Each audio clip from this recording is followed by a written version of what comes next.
So even J. Krishnamurti was not enlightened. And U.G. Krishnamurti is a shadow of an unenlightened, intelligent giant.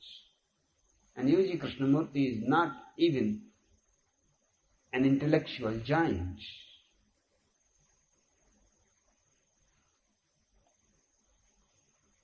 But he goes on preaching the same words, the same language, but tries to hide the fact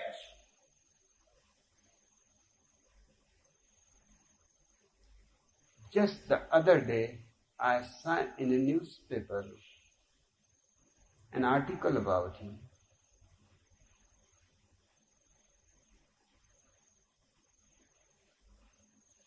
He was asked by interviewer, when and where you became enlightened.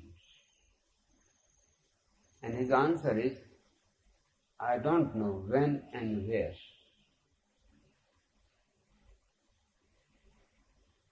But enlightenment does not happen in time or in space. When and where are time and space? It happens when you are nowhere, no one. It happens when there is eternity, no time. So his answer may impress many people. People are very gullible. I am taking his instance for a particular reason, because the whole Western intelligentsia has become immensely interested in Zen, but their interest remains intellectual. And they have written great books. And we will be discussing in this manifesto almost everyone who has written books on Zen. And my effort is to make you cleanly clear that all these intellectuals may have written very beautiful books. I appreciate their scholarship. I appreciate their articulateness to express. But they are not men of Zen. Nothing to be said about masters of Zen. Hence, this manifesto is absolutely needed to make the whole world clear that Zen is not a mind affair. It is a no-mind space. I told you all the religions are saying drop the ego. Zen goes beyond the ego and beyond the self. Except Zen, no religion has come to the point going beyond the self, beyond the Atma, beyond your spirit, beyond your individuality. It is absolutely a single man's contribution to human consciousness. Gautama the Buddha. And Zen is the ultimate flowering, slowly improving the image of Gautama the Buddha. Each master has contributed something, a new dimension to it. Gautama Buddha is the only person in the whole history of mankind who said, just dropping the ego will not help. It can be easily dropped if you drop the God. He dropped God. Ego disappeared. The moon disappeared, the reflection disappeared. You went away from the mirror was empty. Your reflection in the mirror disappeared. You were fighting with the reflection. I have heard about an ugly woman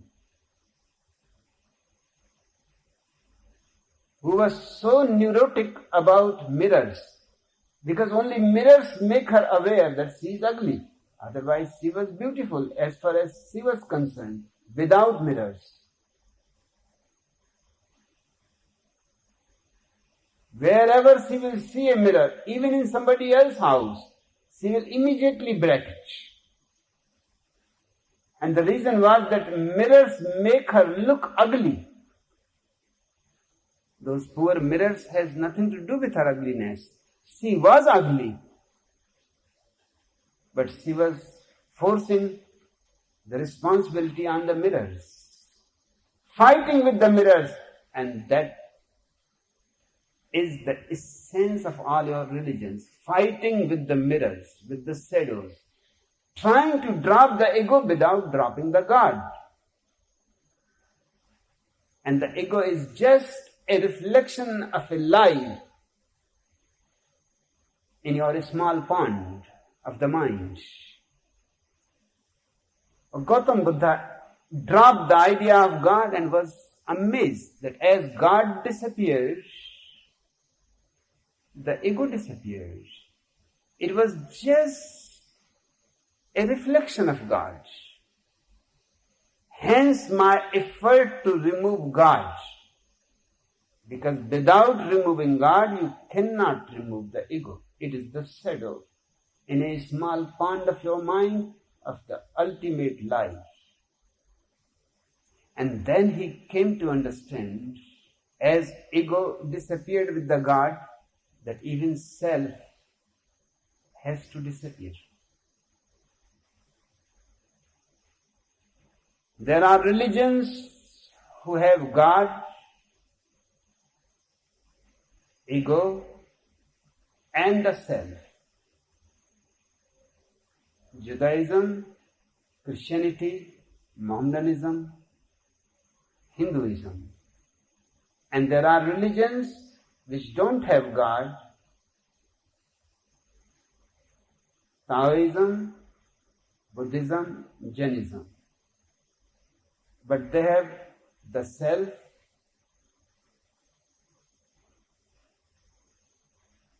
because they don't have God, the ego disappears on its own. Now, their whole effort is how to make their self pure, pious. Now, a different kind of effort starts. Buddha is the only man who said, if there is no God and there is no ego,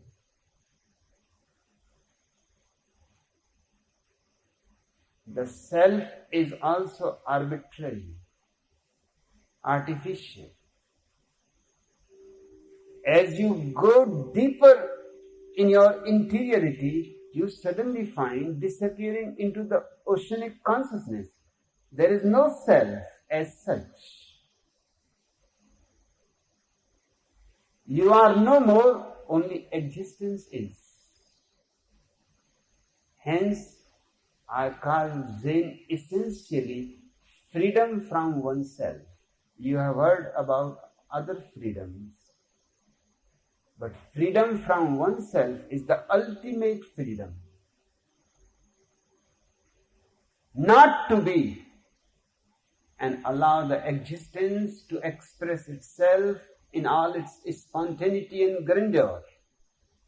But it is existence, not you, not me. It is life itself dancing, not you, not me. That is the Zen Manifesto.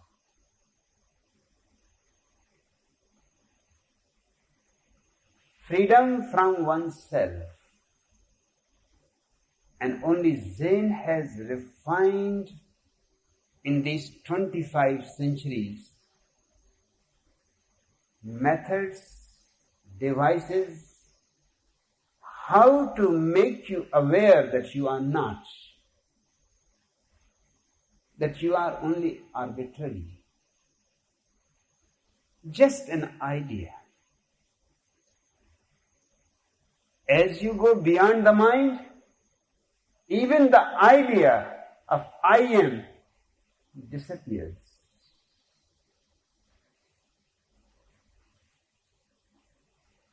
When the I also disappears and you start feeling a deep involvement in existence, no boundaries, then only Zen has blossomed in you.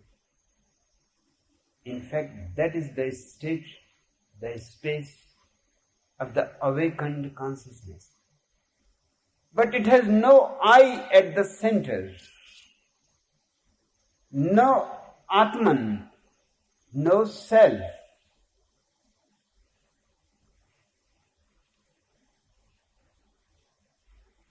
To make it clear to you, Socrates says, know thyself. Gautam Buddha says, no. Just know, and you will not find thyself.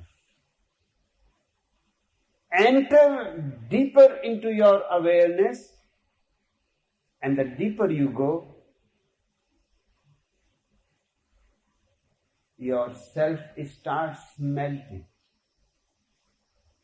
Perhaps that is the reason why all the religions except Zen have not tried meditation. Because meditation will destroy God, will destroy ego, will destroy self. It will leave you into absolute nothingness. And it is just the mind which makes you afraid about nothingness. I receive questions almost every day that why we are afraid of nothingness. You are afraid because you don't know nothingness. And you are afraid only because you figure out intellectually that what is the point? If in meditation you have to disappear, then it is better to remain in the mind. At least you are. Maybe illusory, maybe just an idea, but at least you are. What is the point of making all this effortless effort and just disappear into nothingness? The mind simply makes you beware not to go beyond the boundaries of the mind, because beyond the boundaries of the mind, you will be no more. That will be ultimate death. A Gautam Buddha dies ultimately. You die only temporarily. Just maybe few minutes, few seconds, and you enter into another womb. Some idiots are always making love around the world. 24 hours.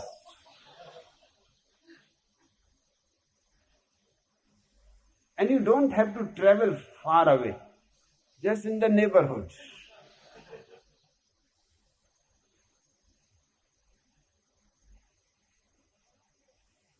Around the clock, millions of couples are making love.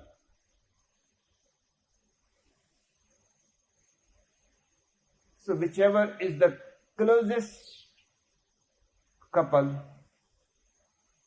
here you die and there you are born. The gap is very small.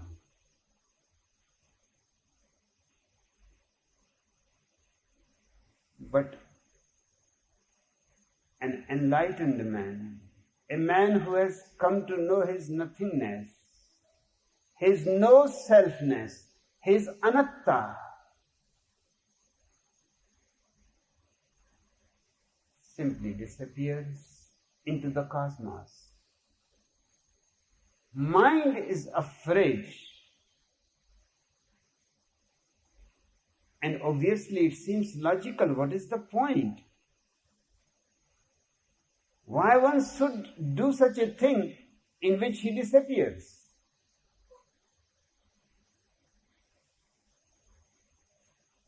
Gautam Buddha was asked again and again that you are a strange fellow. We had come here to realize ourselves. And your meditation is to unrealize ourselves. Socrates was just a great genius, but confined to the mind. Know thyself. There is no self to be known. That is the Zen Manifesto to the world. There is nothing to know. You have just to be one with the whole. And there is no need to be afraid. Just think for a moment. When you were not born, was there any anxiety, any worry, any angst? You were not there. There was no problem. You are the problem. The beginning of the problem. And then as you grow, more and more problems.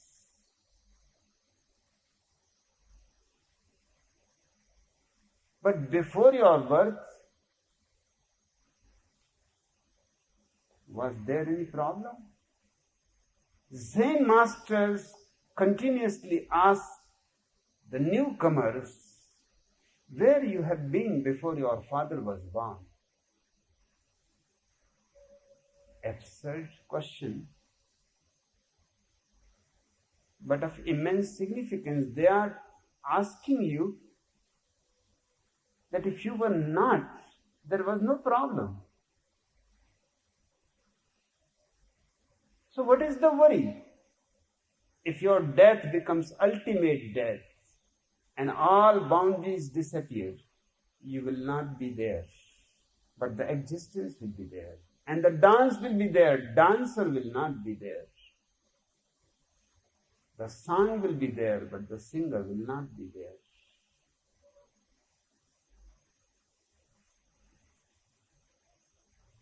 This is possible only to experience by falling deeper beyond the mind to the very depth of your being, from where your life is flowing through, to the very source of life.